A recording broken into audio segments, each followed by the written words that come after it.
இதான் உங்களோட overall simulation circuit diagram. இதில் வந்து இந்த சர்க்யூட் ஆனது இங்கே கொடுக்கக்கூடிய அந்த இன்டர்லீவ் கன்வெர்ட்டரோட சர்க்யூட்.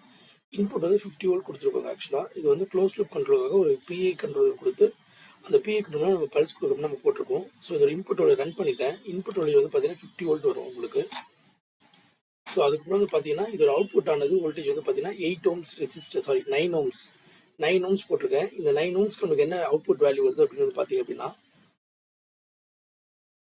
ஸோ உங்களுக்கு வந்து 87 வரும். ஸோ கரண்ட் வந்து நியரிங் 10 வருது. ஸோ அப்போ வாட் வந்து பார்த்தீங்கன்னா உங்களுக்கு அது ரெண்டுத்தையும் மல்டிப்ளை பண்ணிங்கன்னா என்ன வாட் வருமோ அது வரும். ஸோ டிஸ்பிளேல வந்து நம்ம அதை செக் பண்ணலாம் நம்ம. ஸோ டிஸ்பிளேல வந்து பார்த்தீங்கன்னா உங்களுக்கு வாட் இது வந்து பார்த்தீங்கன்னா 87.02, கரண்ட் வந்து பார்த்தீங்கன்னா 9.6 வருது. ஸோ ஓவரால் வாட் வந்து பார்த்தீங்கன்னா 84.1.5 வருது நம்மளுக்கு. இப்போ வந்து பார்த்தீங்கன்னா இப்போ இதுக்கு வந்து நம்ம ஒரு ட்ரிகரிங் பல்சஸ் வந்து கொடுக்கணும்ல, அந்த ட்ரிகரிங் பல்சஸ் வந்து பார்த்தீங்கன்னா நான் உங்களுக்கு சொன்ன மாதிரி ஸோ ட்ரிகரிங் பல்சஸ் இப்படி தான் வருது. ஏன்னா வந்து இதில் வந்து அந்த அளவுக்கு சேஞ்சஸ் வந்து கிடையாது. இந்த கன்வெர்ட்டில் க்ளோஸ் லூப்புக்கு அந்த அளவுக்கு சேஞ்சஸே கிடையாது. ஸோ அதனால் உங்களுக்கு இந்த மாதிரி தான் பல்ஸோட சேஞ்சஸ் வருது உங்களுக்கு பிஐ கண்ட்ரோலில். ஸோ நீங்கள் இதை ஜூம் பண்ணிட்டு இந்த இடத்துல ஜூம் பண்ணணும். ஆக்சுவலாக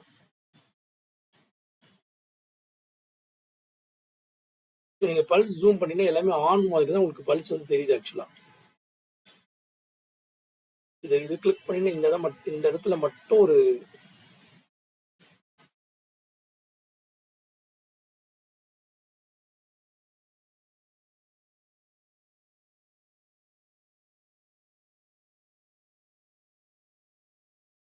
பல்ஸ் தெரியுது உங்களுக்கு.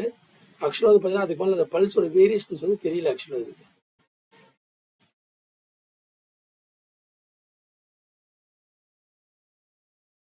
இது ஜூம் பண்ணிங்கன்னா இந்த மாதிரி உங்களுக்கு அந்த பல்ஸோட வேரியேஷன் வந்து தெரியுது. இதுக்கு பல்ஸோட வேரியேஷன் வந்து தெரியல. அதே மாதிரி இதில் வந்து பார்த்தீங்க அப்படின்னா இதில் என்னென்ன ஓம்ஸ்க்கு நம்ம வந்து செக் பண்ணியிருக்கோம் அப்படின்னு வந்து பார்த்தீங்க அப்படின்னா, ஸோ நான் செக் பண்ண ஓம்ஸ் வந்து பார்த்தீங்கன்னா, ஸோ இப்போ நான் 9 ஓம்ஸ் காமிச்சேன். 9 ஓம்ஸ்க்கு 87.02 வந்தது. ஸோ 13 ஓம்ஸ்க்கு செக் பண்ணியிருக்கேன். ஸோ 87.93 வருது.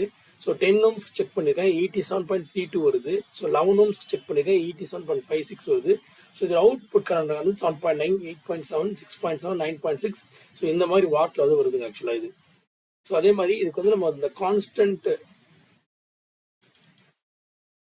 நம்ம ஒரு கான்ஸ்டன்ட் வோல்டேஜ் ரெஃபரன்ஸ்க்காக நம்ம வந்து போட்டு செக் பண்ண ரெஃபரன்ஸ் வோல்டேஜ் கான்ஸ்டன்ட் வோல்டேஜ் சொல்லிட்டு, ஸோ ரெஃபரன்ஸ் வோல்டேஜ் நமக்கு வரக்கூடிய அவுட்புட் வோல்டேஜும், ஸோ அந்த வோல்டேஜ் வந்து ஒரு குறிப்பிட்ட அளவுக்கு வந்து பார்த்தீங்கன்னா வந்து மெயின்டைன் ஆகி போகிற மாதிரி உங்களுக்கு அந்த கிராஃப் வந்து காட்டுதுங்க.